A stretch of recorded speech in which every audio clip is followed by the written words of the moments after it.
In the 1965 Sears Christmas catalog, there was this beautiful two-page color description of the James Bond 007 road race set. What should have been one of the greatest toys made in the 60s was a total fiasco.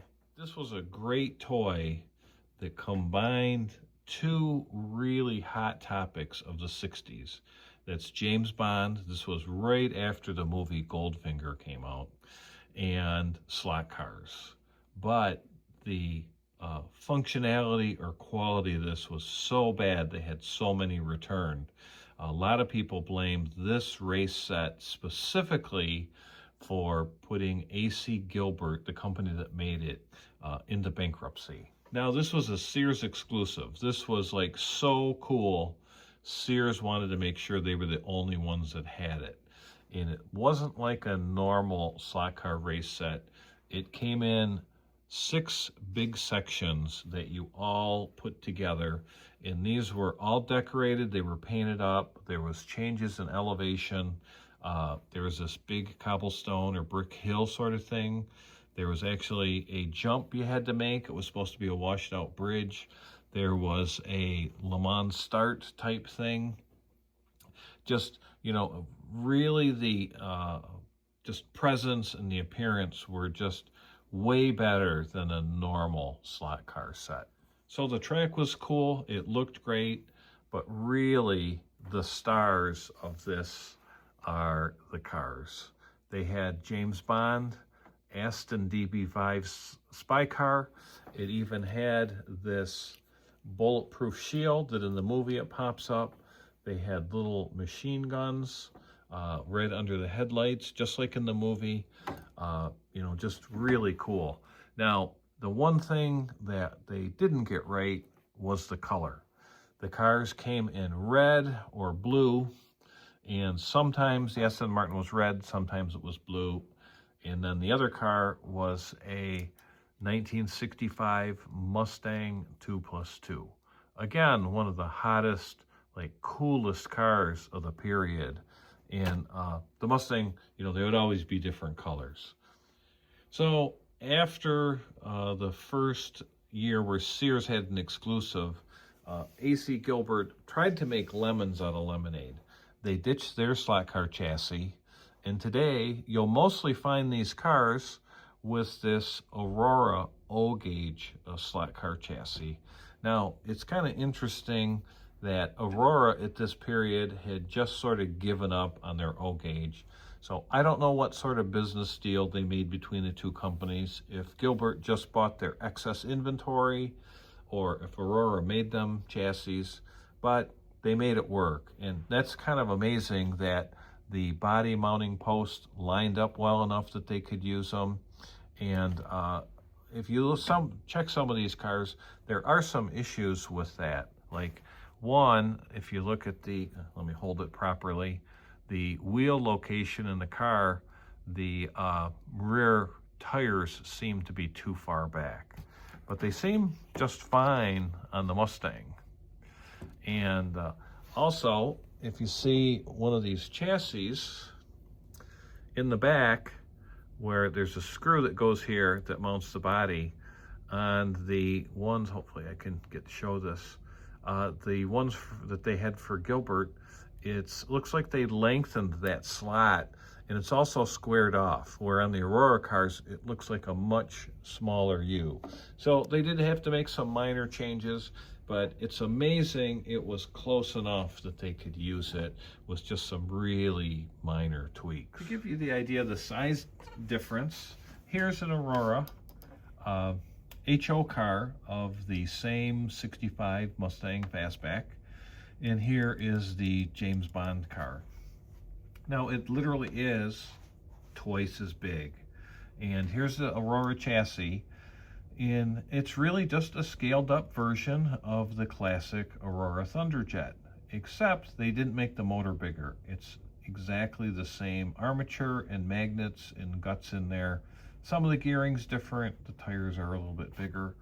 But you wouldn't think of this being good enough or fun or fast enough.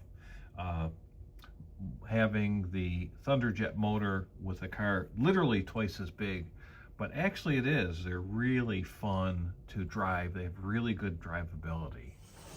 So this is an original car. Even has original tires. The rubber tires are still soft, which is amazing after 60 years. Now I'm running on 16 volts. That's probably a little bit more than the AC Gilbert set had, but the car runs nice and smooth. Has some nice acceleration, very controllable. You know, and you see it has a little fishtailing, a little drifting there. Actually very cool. And I could see, you know, this on that James Bond set. You know, that's sort of a small, wiggly set. It's probably about a little bit wider than my 6-foot track here. You know, these cars would be excellent on it. And, you know, even with the normal tires. Now we'll run the Aston Martin. And if it seems a little quicker, it is mostly due to some new silicone tires that I bought on eBay. It really perks these up, gives them a lot better handling, and gives them a lot more acceleration, especially out of the curves. Really makes it, you know, a lot more interesting to drive. And you know, this is really just an enjoyable car to drive on this track. Now, a lot of people say you can't run these on an HO track, or at least 2 cars, and that's probably true. On a 2-lane slot car track, it might be really tight. But here on my 4-lane track, I can just sneak them by on the straight. They don't run into each other. And this is a little unusual in that it is Lionel and Atlas track from the 60s, and the lane spacing's a little bit different than a current AFX track. But even if you did have an AFX track, if you had a 4-lane track, you could definitely run the cars in the 2 middle lanes. There's enough space for 2 cars. So you're making a 4-lane track, maybe a 2-lane, maybe a 3-lane track, you know, and there's different HO tracks, Lifelike and Tyco, and I don't know enough about the lane spacings, and I'd have to try these cars out. But definitely on my little portable 4-lane track, I can run, you know, I just really discovered this making this video about this car, that they kind of all fit together on this track. So, you know, if you do just have HO track like most people, you can easily run 2 cars on a 4-lane track. Maybe more than that, depending on what brand and stuff you have. So, don't worry that you have to have the original O-gauge slot car track to run these. Now, I just want to show what happens when I run on this outside lane in this tight 6-inch curve. Hopefully you can see that the car actually comes off on the inside of the track. So that's a problem. I'd need to put a border here. But once I did that, I could probably race 3 cars on this outside lane and then 2 of the other lanes. So that's pretty cool. I really didn't ever try that before. So it's kind of neat that I discovered I can run more than 1 car on my track. So I sort of made that discovery making this video, so that's kind of cool.